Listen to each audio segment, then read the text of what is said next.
নমস্কার, আমি সুকৃতি দান। আশা করি আমরা সবাই ভালো আছেন। আপনারা সবাই দেখছেন অ্যাস্ট্রো সলিউশন। আজকে আমি আলোচনা করব যে রাহুদেব আপনার জীবনে সার্বিক চালকে ওলটপালট করে দিতে পারে এমনই ক্ষমতাশীল রাহু গ্রহ। প্রতিটা মানুষের মধ্যে রাহুর ক্ষমতা রয়েছে, কিন্তু আপনি সেই ক্ষমতাকে পজিটিভ কাজে লাগাবেন না নেগেটিভ কাজে লাগাবেন সেটা কিন্তু আপনার হাতে রয়েছে। কিন্তু আপনাকে সেই রাহু গ্রহ থেকে আপনি কিভাবে শুভ ফল লাভ করবেন তা আপনাকেই কিন্তু নির্ধারণ করতে হবে, এবং আপনার বার্চাটি রাহু থেকে আপনাকে পজিটিভ ফল বা রাহু থেকে আপনাকে নেগেটিভ ফল প্রদান করে। কারণ রাহু কিন্তু যে কোনো চালকে ওলট পালট করে দিতে পারে। আপনি এক পথে চলছেন, অন্যদিকে ঘুরে দিতে পারে। আবার হয়তো আপনি যে পথে রয়েছেন সেখান থেকে উপরে তুলে দিতে পারে। রাহু অনেকটা সাবলুডো খেলার মতো। রাহুই কিন্তু মানুষের জীবনে একটা অ্যাম্পলিফাই করে দেয়। এই অ্যাম্পলিফাই যেমন পজিটিভ কাজেও রয়েছে তেমন নেগেটিভ কাজেও রয়েছে। তাই শুধু যারা রাহুকে নেগেটিভ বলে তারাও খুব ভুল করছে, আবার যারা রাহুকে শুধু পজিটিভ মনে করে তারাও কিন্তু ভুল করছেন। কারণ রাহু একটা ছায়া গ্রহ, রাহুর মধ্যে কোন রকম স্থিরতা নেই। রাহু কিন্তু একটা আনস্টেবল এনার্জি, রাহুর মধ্যে রয়েছে অ্যাম্পলিফাইং ক্ষমতা। তাই আপনার বার্চারে রাহু কোন অবস্থায় রয়েছে সেটাকে কিন্তু অত্যন্ত গুরুত্বপূর্ণভাবে দেখা উচিত। এই সংক্রান্ত একটা দীর্ঘ আলোচনা করব। তাই আপনারা যদি এই অ্যাস্ট্রোলজিক্যাল সংক্রান্ত ভিডিও পেতে আপনারা আমার এই অ্যাস্ট্রো সলিউশন চ্যানেলটিকে সাবস্ক্রাইব করুন, পাশে থাকা বেল আইকনে ক্লিক করুন। চলে আসি মূল আলোচনা। প্রথমেই বলবো, রাহুর অ্যাকচুয়ালি নিজস্ব কোনো ঘর নেই। রাহু বিভিন্ন ঘরে অবস্থান করে, কিন্তু যেই ঘরে অবস্থান করে সেই ঘরের কারকতার কারক গ্রহ সেই ঘরের অধিপতির ফলকে নিজের মধ্য দিয়ে আত্মগত করে, বা যে গ্রহের সঙ্গে অবস্থান করে সেই গ্রহের কারকতাও কিন্তু নিজের মধ্যে আত্মগত করে। অনেকটা আমরা বিভিন্ন অভিনেতাকে বা অভিনেত্রীকে যেমন এক একটি চরিত্রে অভিনয় করতে দেখি, মনে হয় যেন একটা প্রকৃত যারা আর্টিস্ট তারা যখন কোনো জায়গায় অভিনয় করে দেখে মনে হয় যেন সত্যিই যে তার দুঃখ হচ্ছে, মানে সত্যি তার দুঃখই হচ্ছে, তার অন্তরটাই যেন কাঁদছে।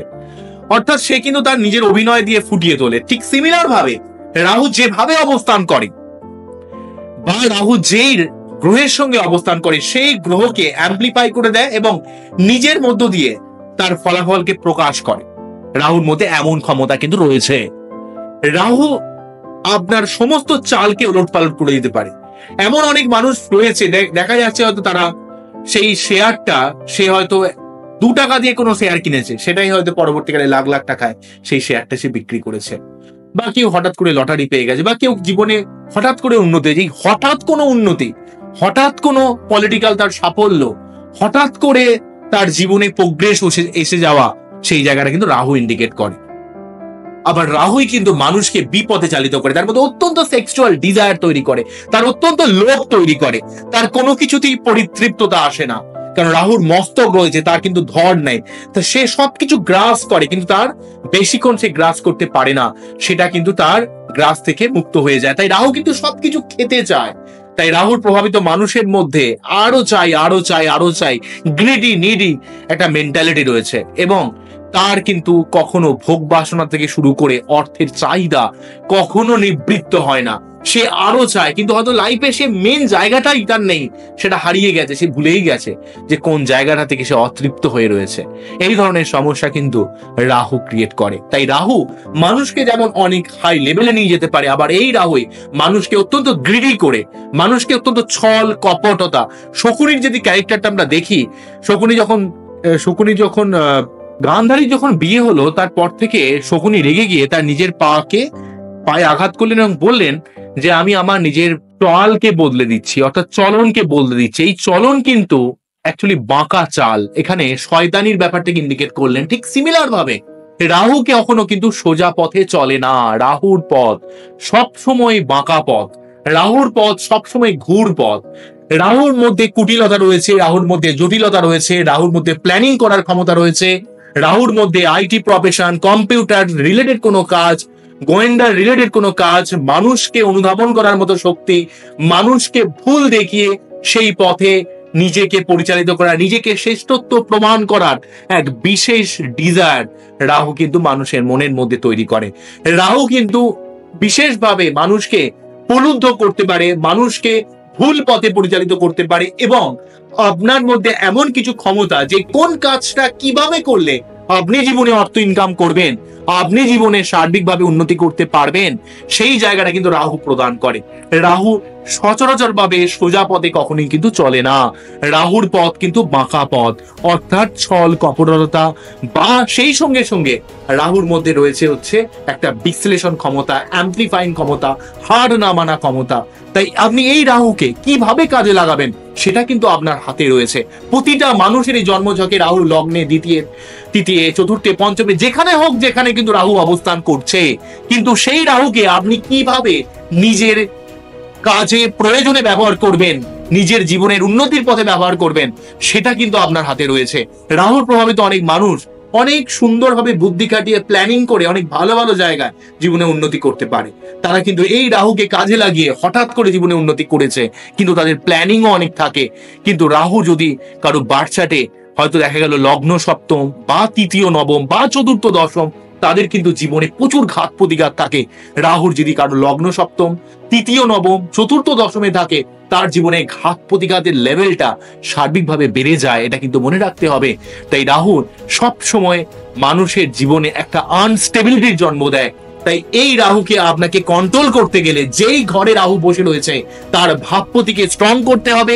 সেই ভাবপতি যদি আপনার লগ্নের ক্ষেত্রে শুভ না হয়, তার মন্ত্রপাঠ, পুজো পাঠের মাধ্যমে ঠিক করা যেতে পারে।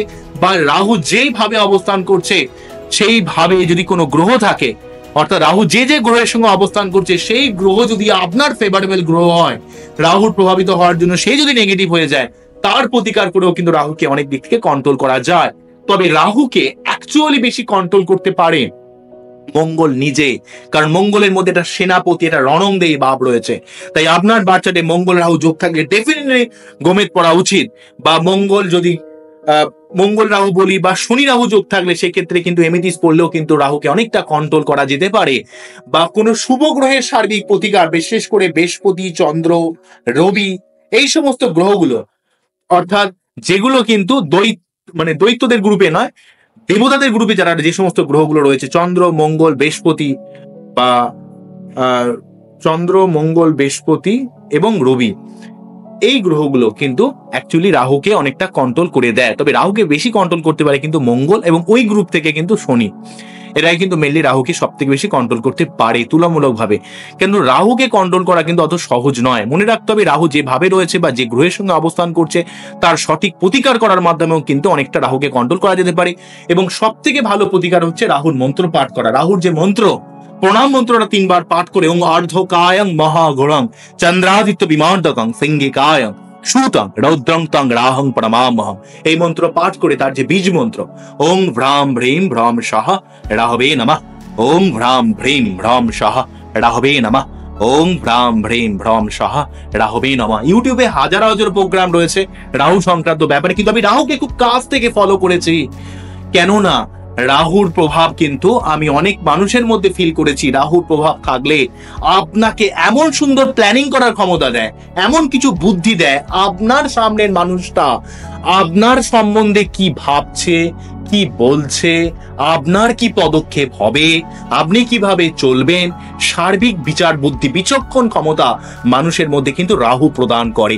এখনকার দিনের পলিটিক্যাল যে ব্যক্তিত্বগুলো দাঁড়িয়ে রয়েছে অ্যাকচুয়ালি ভাবে, তাদের যে বিচক্ষণতা যদি আমরা খুব ভালোভাবে খেয়াল করি, তারা হয়কে 9, 9কে 6 করার যে ক্ষমতা অ্যাকচুয়ালি কলিযুগের রাহুর ক্ষমতা তারা কিন্তু পেয়েছে। তাই দেখবেন যারা যত বেশি ছল কপটতার মধ্যে যাচ্ছে তারা তত সামনের দিকে উঠছে। আমি কাউকে নেগেটিভ ভাবে করতে চাই না, বলতে চাই না, অ্যাকচুয়ালি তাই হয়। কেননা সার্বিকভাবে এই রাহুর প্রভাব কিন্তু একটা ভুল পথে মানুষকে পরিচালিত করা, ভুল দেখানো, ইলিউশনের মধ্যে রাখা। কারণ রাহু হচ্ছে ইলিউশন, রাহু ভ্রম তৈরি করে মানুষের মনে। আপনি নিজে একটা কিন্তু দেখাবেন আর একটা, আপনি মনে মনে জানেন আপনি কি, কিন্তু লোককে দেখাবেন, একটা শো আপ করবেন। অত কেন, যারা মিডিয়া লাইনে রয়েছে, যাদের হাজার হাজার কোটি কোটি ফ্যান ফলোয়ার রয়েছে, তাদের আপনি যদি অরিজিনাল লাইভকে ফলো করেন আপনি দেখে চমকে যাবেন। কিন্তু হয়তো আপনি তার ফ্যান, আপনি জানেনও না সেই মানুষটা কেমন, কিন্তু আলটিমেটলি আপনি তাকে ভালোবাসেন। কেন? সেই ওই পার্টিকুলার সিনে অভিনয় করেছে, আপনার খুব ভালো লেগেছে, বা আপনার খুব মনোমুগ্ধ হয়ে গেছেন তার অভিনয় দেখে, তার জন্য আপনার ভালো লেগেছে, আপনি তার ফ্যান হয়ে আছেন। কিন্তু আলটিমেটলি এই যে একটা ইলিউশন, এই যে একটা কাল্পনিক দুনিয়া, সেটা কিন্তু রাহু তৈরি করে। রাহুর শুভ ক্ষমতা মানুষের জীবনে এইভাবেই কিন্তু একটা লিডারশিপ ক্ষমতার জন্ম দেয়, এইভাবেই কিন্তু মানুষের মধ্যে প্ল্যানিং করার ক্ষমতার জন্ম দেয়। আবার এই রাহুই মানুষকে বিপদে পরিচালিত করে, সেখানে নেশা হোক, যৌন আকাঙ্ক্ষা হোক, পতিতালয়ে গমন হোক, এবং সেই সঙ্গে সঙ্গে যত রকমের দুষ্কর্ম, চুরি, জোচ্চুরি, ধর্ষণ, এই সার্বিক ব্যাপারগুলো কিন্তু রাহুর উপর ডিপেন্ড করে। তাই রাহুকে শুধুমাত্র পজিটিভ বা শুধুমাত্র নেগেটিভ বললে হবে না, কারণ রাহু আপনার সমস্ত চালকে বেচাল করে দিতে পারে, সমস্ত চালকে উল্টে দিতে পারে, এমনই ক্ষমতাবান রাহু। তাই আপনার বার্তারে রহস্যময়ী রাহুকে বোঝা কিন্তু অতটা সহজ নয়। আমি অ্যাস্ট্রোলজিক্যাল বিভিন্ন দৃষ্টিভঙ্গিকে রাহু নিয়ে আলোচনা করেছি, পূর্বেও অনেকবার আলোচনা করেছি। কেন রাহু কিন্তু বিশেষ করে লগ্ন সপ্তমে যাদের থাকে তাদের জীবনে ঘাত প্রতিঘাত অন্য লেভেলের থাকে। তাদের জীবনে এই লগ্ন সপ্তম অ্যাক্সিসে রাহু কিন্তু থাকলে তাদের জীবনে অনেক কাজ হতেও আটকে যায়, কিছুতেই হতে চায় না। এবং লগ্ন সপ্তমে রাহু যখনই গোচরে লগ্ন সপ্তম দিয়ে পাশ করে তখন অন্য লেভেলের সমস্যা কিন্তু ক্রিয়েট করতে আমি দেখেছি। তাদের চতুর্থ দশমে রাহু কিন্তু রয়েছে, তাদের পরিবার কেন্দ্রিক হাজারো সমস্যা ক্রিয়েট করে। তাদের মনে হয় যেন অফিসে থাকলেই ভালো হবে, বাড়িতে না এলেই হয়, এমন একটা ব্যাপার। এবং ঘুরতে যেতে ভালোবাসেন, বাড়ি থেকে অ্যাপার্ট ফ্রম হোম গেলে আপনার জীবনে উন্নতি হবে। বা আপনার মনের সবসময় মনোবাসনায় থাকে কখন বাড়ি থেকে দূরে থাকবে, মানে বাড়ি থেকে বাড়ির বাইরে থাকবো, এমন একটা মেন্টালিটি কিন্তু ফোর্থ দশমে থাকলে ক্রিয়েট করে। আবার নবম থার্ডে রাহু থাকলে আপনার ভাগ্য মাঝে মাঝে আপ ডাউন করতে থাকে, এই ভালো তো এই খারাপ, এমন ভাগ্য নিয়ে আপনাকে জীবনে মাঝে মাঝেই কিন্তু বিড়ম্বনার মধ্যে ফেলে। এবং আপনি জীবনে যার জন্য যত বেশি উপকার করবেন সেখান থেকে আপনার জীবনে সমস্যা ক্রিয়েট করবে। এবং কোনো সম্পর্ক টিকতে হলে, খুব ভালো সম্পর্ক তৈরি হয়ে গেল, সেই সম্পর্কটা বিভিন্নভাবে ভেস্তে যায়। আবার ষষ্ঠ দ্বাদশে রাহু থাকলে আপনার জীবনে সার্বিকভাবে বিদেশ যাত্রা, বিদেশ থেকে অর্থ ইনকামের যা যোগও কিন্তু তৈরি করে। আবার 11 5 রাহু থাকলে আপনার 11 বা 5 অর্থাৎ পঞ্চম একাদশ ভাবে রাহু কেতু থাকলে সেক্ষেত্রে কিন্তু আপনার অনেক জায়গা থেকে লাভ দেয়, কিছুটা পেটের সমস্যা ক্রিয়েট করতে পারে। তবে রাহু সার্বিকভাবে যেভাবেই থাকুক না কেন, রাহুকে যদি, রাহুর মধ্যে রয়েছে একটা বিশাল ক্ষমতা, একটা বোমার মতো ক্ষমতা, একটা অ্যাম্প্লিফাইং ক্ষমতা। আবার এই রাহুর মধ্যে রয়েছে ইলিউশন, বিপথে চলে যাওয়ার মতো ক্ষমতা। সুতরাং সেই ক্ষমতাকে, সেই জায়গাকে আপনি কিভাবে কাজে লাগাবেন সেটা কিন্তু আপনার হাতে রয়েছে। এবং সঠিক কোনো অ্যাস্ট্রোলজারের গাইডলাইন্স সেটাকে আপনাকে ঠিক পথে চালিত করতে পারে। এই রাহুর নেগেটিভ প্রভাবের জন্য অনেকে তান্ত্রিক ক্রিয়ার শিকার হয়। অনেক মানুষ ভুলভাল অ্যাস্ট্রোলজার যারা তন্ত্র ক্রিয়ার মধ্যে ঢুকে গিয়ে তাদের অর্থকে তারা নাশ করে ফেলে, তারা বুঝতেও পারে না কিভাবে ট্র্যাপে হারিয়ে যাচ্ছে আস্তে আস্তে, বা ভুলভাল শত্রুদের আক্রমণ থেকে সে কিন্তু কিছুতেই বাঁচতে পারে না, এমনও সমস্যা কিন্তু রাহুর জন্য ক্রিয়েট করে। রাহু মানুষের জীবনে যদি উন্নতি করালে হাজারো অনেক উন্নতি করতে পারে, আপনাকে রাজা বানিয়ে দিতে পারে। আবার যদি আপনাকে ফেলে দেয়, আপনার জীবনটাকে ভোগের বাসনায় এমন ভাবে নিয়ে যাবে যে আপনি ভুলে যাবেন যে আপনি কোথায় চলছেন। এই ধরনের ব্যাপার কিন্তু রাহুর মধ্যে রয়েছে। তাই এই এনার্জিকে আপনাদের প্রত্যেকের, প্রতিটা মানুষেরই কিন্তু রাহুর এনার্জিকে পুজো করা উচিত, মন্ত্র পাঠ করা উচিত। কারণ রাহু যদি আপনার পজিটিভ হয়ে যায়, বার্থ চার্টের অন্যান্য গ্রহগুলোর পজিটিভিটি এমনিতেই বেড়ে যাবে এবং আপনার জীবনে সার্বিক শুভত্বের বাতাবরণ তৈরি হবে। আজকে এখানেই থামছি। আমার এই টোটাল অনুষ্ঠানটিকে আপনাদের কতটা ভালো লাগলো, কতটা আপনাদের মনকে ছুঁতে পারলো, অবশ্যই আমাকে কমেন্ট সেকশনে জানাবেন। আবারও দেখা হবে নতুন কোনো ভিডিও নিয়ে। নমস্কার, থ্যাংক ইউ। আপনারা সবাই ভালো থাকবেন, সবাইকে ভালো রাখবেন, এই জানিয়ে অনুষ্ঠানে শেষ করছি।